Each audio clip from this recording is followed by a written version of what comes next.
Holmes बुदबुदाते हुए बोला, अजीब बात है, इस कमरे में एक दो चीजें अजीब सी हैं। जैसे वह बिल्डर कितना बेवकूफ है कि उसने कमरे का रोशनदान दूसरे कमरे में खोल दिया है। इस समस्या के लिए वह बाहर की हवा ले सकता था। महिला ने कहा, यह काफी नया बना हुआ है। होम्स ने जवाब दिया, ठीक यही काम घंटी की रस्सी के साथ किया गया है। हाँ, काफी छोटे छोटे बदलाव हो चुके हैं। ये लोग काफी अजीब मालूम पड़ते हैं। दिखावटी रस्सी, रोशनदान जिसमें से हवा नहीं आती है। मिस टोनर, आपकी अनुमति हो तो हम उस कमरे को भी अंदर से देख लें। ग्रिम्सबाई रायलाट का कमरा उसकी सौतेली बेटियों के कमरों की तुलना में बड़ा था, पर उसकी सजावट साधारण ही थी। कमरे में एक बेड और लकड़ी की किताबों की एक अलमारी थी, जिसमें किताबें भरी हुई थीं। ज्यादातर वे किताबें तकनीकी विषयों पर ही थीं। बिस्तर के बगल में बाहों वाली एक कुर्सी, एक गोल टेबल और कोने में एक बड़ी सी लोहे की तिजोरी रखी थी। होम्स उन सारे सामानों के पास गया और उनको बड़े ही ध्यान से देखा। होम्स ने तिजोरी को थपथपाते हुए पूछा, यह क्या है? मेरे सौतेले पिता के काम के कागज हैं। इसका मतलब है तुम इसके अंदर देख चुकी हो। सिर्फ एक बार, कई साल पहले। मुझे याद है कि यह कागजों से भरी हुई थी। यहाँ कोई बिल्ली तो नहीं है? नहीं, बड़ी अजीब सी बात है। यहाँ देखो। उन्होंने दूध की एक छोटी सी प्लेट उठाई जो कि उसके ऊपर ही रखी हुई थी। नहीं, हमारे पास बिल्ली नहीं है, पर यहाँ एक चीता और एक लंगूर जरूर है। ओ हाँ, चीता भी एक बड़ी बिल्ली ही है। फिर भी एक प्लेट दूध उसको संतुष्ट नहीं कर पाएगा। ये एक बात है जिसके लिए मैं निश्चित होना चाहता हूँ। होम्स उस लकड़ी की कुर्सी के सामने पालथी मारकर बैठ गया और बड़े ही ध्यान से उसे देखने लगा। अपने लेंस को जेब में रखकर उठते हुए बोला, धन्यवाद, यहाँ कुछ चीजें बहुत ही रोचक हैं। उसकी निगाह बिस्तर के कोने पर लटके हुए कुत्ते के पट्टे पर पड़ी। पट्टा इस ढंग से लिपटा हुआ था जैसे इसका चाबुक से फंदा बनाया गया हो। वॉटसन, तुम्हें क्या लगता है? यह एक साधारण सा पट्टा है, पर मैं ये नहीं समझ पा रहा हूं कि यह इस तरह से क्यों बंधा है। ये बहुत सामान्य सा नहीं है। ये दुनिया बहुत बुरी है, और जब एक चालाक आदमी अपना दिमाग अपराध में लगा देता है तब यह और भी बुरी हो जाती है। मिस टोनर, मेरे ख्याल से मैंने अब काफी कुछ देख लिया है। आइए अब बाहर लॉन में चलें। मैंने अपने साथी का चेहरा इतना गंभीर पहले कभी नहीं देखा था, और जब हम उस छानबीन से वापस लौटे तब उसकी भौहों पर भी एक तनाव था। हमने उस लॉन में कई बार चहलकदमी की, पर जब तक वह स्वयं ही अपने विचारों से बाहर नहीं निकला, मैंने और मिस टोनर ने उसे छेड़ना उचित नहीं समझा। उसने कहा, मिस टोनर, ये बहुत ही जरूरी है कि आप हर हालत में मेरी राय के अनुसार ही काम करें। मैं ऐसा ही करूंगी। ये मामला काफी गंभीर है और आपकी जिंदगी आपके काम करने के ढंग पर ही निर्भर करेगी। मैं आपको बता चुकी हूँ कि अब मेरी जान आपके हाथों में ही है। पहली बात यह है कि मैं और मेरा साथी रात को आपके कमरे में ही रहेंगे। मैंने और मिस टोनर ने उसकी तरफ अचंभे से देखा। हाँ, ऐसा ही है। आइए मैं आपको बताता हूँ। मेरे ख्याल से गांव में ठहरने के लिए कोई जगह तो होगी ही। हाँ, वहाँ क्राउन में है। बहुत अच्छी बात है। वहां से तुम्हारी खिड़कियां तो दिखाई पड़ती ही होंगी। जब तुम्हारा सौतेला पिता वापस लौटे तब तुम अपने सिर में दर्द का बहाना करके अपने कमरे में ही रहना। जब वह सोने चला जाए तब तुम अपनी खिड़की के पल्ले खोल देना और उसकी कुंडी हटा देना। हमारे इशारे के लिए तुम वहीं पर एक लैंप जलाकर रख देना। साथ ही तुम कमरे से अपने काम की वे चीजें भी निकाल लेना जिनके साथ तुम्हें दूसरे कमरे में रहना है। मेरा विश्वास है कि मरम्मत का काम चलने के बावजूद तुम उस कमरे में एक रात आराम से रह लोगी। हाँ, बहुत ही आसानी से। बाकी तुम हमारे ऊपर छोड़ दो। हम तुम्हारे कमरे में ही रात गुजारेंगे और उस शोर की वजह भी जानेंगे जिसने तुमको परेशान कर रखा था। मेरे साथी की बाहों पर अपना हाथ रखते हुए मिस टोनर ने कहा, मी होम्स, ऐसा लगता है कि आपने अपना मन पक्का कर लिया है। शायद ऐसा ही है। तब कृपा करके मुझे मेरी बहन की मौत का कारण भी बता दीजिए। ये सब बताने से पहले मैं इसका स्पष्ट सबूत भी आपके सामने रखना चाहूंगा। आप कम से कम इतना तो मुझे बता ही सकते हैं कि क्या मेरा सोचना सही है कि उसकी मौत अचानक डर जाने की वजह से ही हुई थी? नहीं, मुझे ऐसा नहीं लगता है। मेरे ख्याल से इसकी कोई और वजह है। और मिस टोनर, अब हमें चलना चाहिए, क्योंकि यदि डॉ रायलाट वापस आ गए और उन्होंने हमें देख लिया तब हमारी सारी मेहनत बेकार हो जाएगी। तुम बहादुरी से रहना। अगर तुम मेरे बताए रास्ते पर चलोगी तो निश्चिंत रहो कि हम तुम्हें डराने वाले खतरे को तुमसे दूर भगा देंगे। क्राउन के उस छोटे से होटल में होम्स और मेरे लिए एक बेडरूम तथा बैठने वाले कमरे का इंतजाम करना कोई मुश्किल काम नहीं था।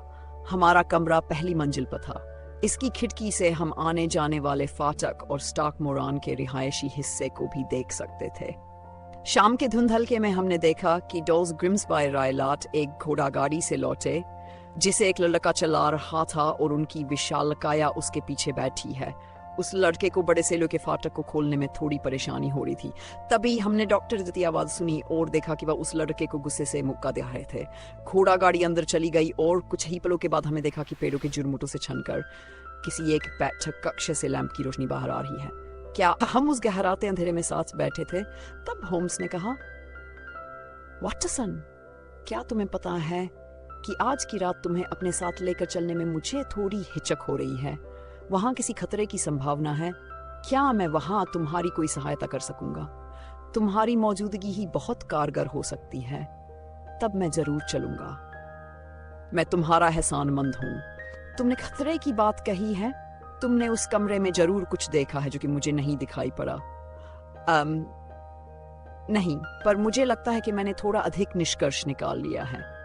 मेरे अनुमान से तुमने भी वह सब देखा है जो मैंने देखा है। मैंने उस घंटी और रस्सी से अधिक अजीब वहां कुछ भी नहीं देखा, और इसका इस्तेमाल क्या है मैं इसकी सिर्फ कल्पना ही कर सकता हूँ। तुमने उस रोशनदान को भी देखा होगा। हाँ, पर मुझे ऐसा नहीं लगता है कि दो कमरों के बीच एक छोटा रोशनदान कुछ अजीब सा है। ये इतना छोटा है कि एक चूहा भी मुश्किल से इसमें से निकल सकेगा। मैं जानता था कि हमारे स्टाक मोरान आने के पहले से ही हमें वहां एक रोशनदान मिलेगा। होम्स, हाँ, मुझे पता था। तुम्हें उस महिला की बात याद होगी जिसमें उसने कहा था कि उसकी बहन को रायलाट के सिगार की महक आती थी।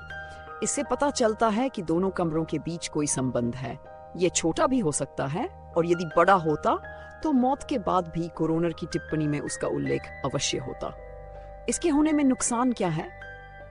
हाँ, पर इनमें एक ही समय पर होने का एक विचित्र सा संबंध है, जैसे रोशनदान का बनाया जाना, रस्सी का लटकाना और एक महिला जो कि बिस्तर पर सोई उसका मरना। क्या यह तुम्हें कुछ सोचने पर मजबूर नहीं करता है? मैं अभी भी इनमें कोई संबंध नहीं देख पा रहा हूँ।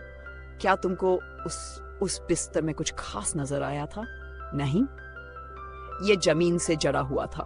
क्या तुमने पहले भी कभी इस तरह जमीन से जड़ा हुआ बेड देखा है? मैं कह नहीं सकता हूँ। वह औरत अपना बेड सरका नहीं सकती थी।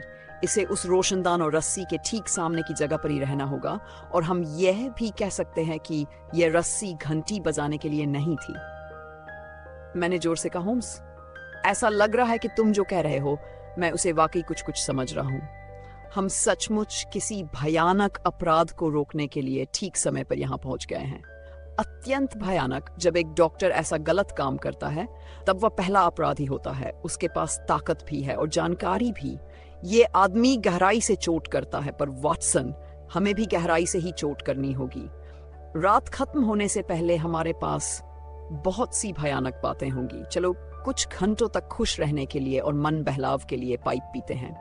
तकरीबन 9 बजे पेड़ों के बीच से दिखने वाली रोशनी बुझ गई और उस इमारत की तरफ पूरी तरह अंधेरा छा गया था। धीमे धीमे 2 घंटे बीत गए और तभी अचानक 11 बजने के साथ ही हमारे ठीक सामने एक तेज रोशनी दिखाई पड़ी। अपने पैरों पर उछलते हुए होम्स ने कहा, वह इशारा हमारे लिए है और ये बीच वाली खिड़की से आ रहा है।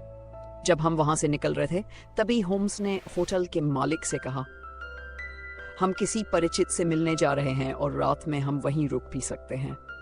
अगले ही पल हम बाहर अंधेरी सड़क पर आ गए थे। हमारे चेहरे पर तीखी ठंडी हवा लग रही थी। सामने एक पीली रोशनी धुंधली मंजिल की तरफ ले जाने के लिए हमें रास्ता दिखा रही थी।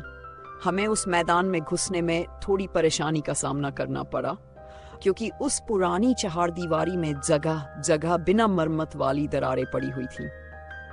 पेड़ों के बीच से अपनी जगह बनाते हुए हम लॉन तक पहुंच गए और इसे पार भी कर लिया। जैसे ही हम खिड़की से होकर भीतर घुसने ही वाले थे कि चंपा की झाड़ियों में से एक बच्चे की तरह कूदकर कोई निकला और घास में लड़खड़ाता हुआ सा अंधेरे मैदान में भाग गया। मैं फुसफुसाया, हे भगवान, क्या आपने उसे देखा? होम्स भी मेरी ही तरह एक पल के लिए चौंक पड़ा था। उसने अपने हाथों से मेरी कलाई को जकड़ रखा था। फिर उसकी धीमी सी हंसी मेरे कानों में पड़ी। वह फुसफुसाकर बोला, यह भी इसी परिवार का सदस्य है, यह वही लंगूर है। मैं डॉक्टर के उन अजीब से पालतू जानवरों के बारे में भूल ही गया था। इनमें एक चीता भी शामिल था, जो कि शायद किसी भी पल हमारे कंधों पर चढ़ सकता था। होम्स की बातों को मानते हुए मैंने अपने जूते उतारे और कमरे के भीतर पहुंचकर काफी हल्का महसूस किया। मेरे साथी ने बिना आवाज किए खिड़कियों के दरवाजे बंद कर दिए और लैंप उठाकर मेज पर रख दिया। उसने कमरे में चारों तरफ एक नजर दौड़ाई। वहां सब कुछ वैसा ही था जैसा कि हमने दिन के समय देखा था। फिर वह मेरी तरफ खिसका और अपने हाथों को अपने मुंह के चारों तरफ पाइप की तरह गोल बनाकर मेरे कानों में फुसफुसाकर बोला, थोड़ी सी भी आवाज हमारी सारी योजना पर पानी फेर देगी। मैंने सहमति में सिर हिलाया ताकि वह समझ जाए कि मैंने सुन लिया है। वह हमें रोशनदान से देख सकता है, इसलिए हमें बिना रोशनी के ही बैठना होगा। मैंने फिर सिर हिला दिया। देखो, सो मत जाना, तुम्हारी जिंदगी इसी पर निर्भर है। अपनी पिस्तौल तैयार रखना, हमें इसकी जरूरत पड़ सकती है। मैं बिस्तर के किनारे बैठा हूं और तुम कुर्सी पर बैठो। मैंने अपना रिवॉल्वर बाहर निकाल लिया और इसे मेज के ऊपर एक किनारे रख दिया। होम्स अपने साथ एक लंबी छड़ी लेकर आया था। इसे उसने बिस्तर पर अपनी बगल में ही रख दिया था। इसी से सटाकर उसने माचिस की डिबिया रख दी और अधजली मोमबत्ती को भी रख लिया और फिर लैंप भी बुझा दिया। अब हम बिल्कुल ही अंधेरे में बैठे थे। उस भयानक रात जगह को क्या कभी भूल पाऊंगा। मुझे कुछ भी सुनाई नहीं पड़ रहा था, यहाँ तक कि सांसों की आवाजें भी नहीं। और मैं ये भी जानता था कि मुझसे कुछ ही फीट की दूरी पर आंखें खोले हुए मेरा साथी भी मेरी ही हालत में बैठा हुआ है। दरवाजे की झिर्रियों से बहुत ही कम रोशनी दिख रही थी और हम चुपचाप अंधेरे में बैठे इंतजार कर रहे थे।